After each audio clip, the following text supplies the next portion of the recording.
nakakaya ng kanilang communication. Ang problema sa unang kaya ang ilan sa mga pamilya sana sa baha nasisira. Bakit tayo nagpapalaganap ng basura sa ating kapaligiran? Hindi ba ito ang ating tahanan?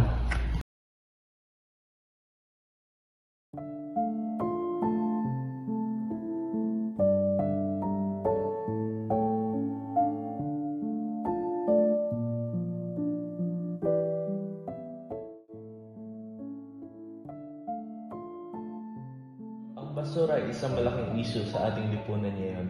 Ito ay hindi lamang isang problema sa kalinisan ng ating kapaligiran, kundi maaari rin ito magdulot ng maraming iba't ibang problema sa kalusugan at kabuhayan ng mga tao.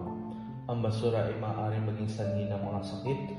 Ang basurang hindi wastong tinatapon ay maaaring tirahan ng insekto at daga at maaaring magdala ng mga sakit tulad ng dengue, malaria at leptospirosis.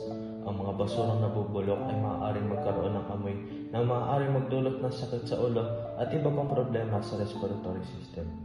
Bukod sa sakit, ang basura ay maaari itong magdulot ng mga problema sa kalikasan.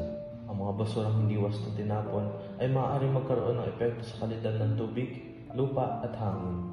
Ang basurang hindi nabubulok ay maaaring magkaroon ng epekto sa nutrient cycle ng lupa at maaaring magdulot ng pagkawala ng biodiversity.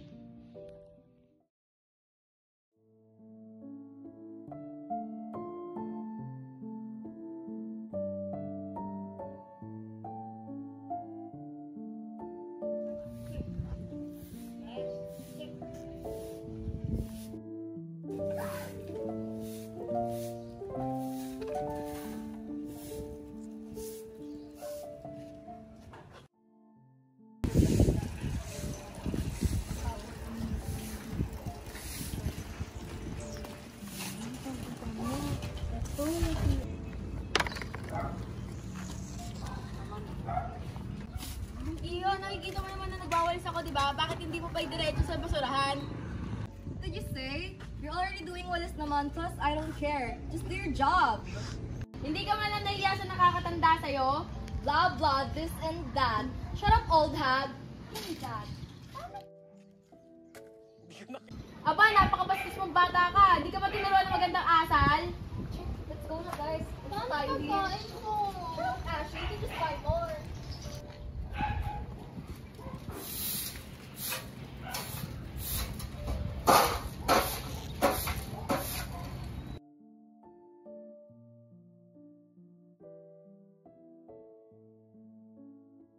Basura. Kailangan natin magkaroon ng wastong edukasyon at kamalayan tungkol sa kalinisan ng kapaligiran. Kailangan natin magkaroon ng mga programa para mapalawak ang edukasyon at kamalayan tungkol sa kalinisan ng ating kapaligiran sa ating mga paaralan at komunidad.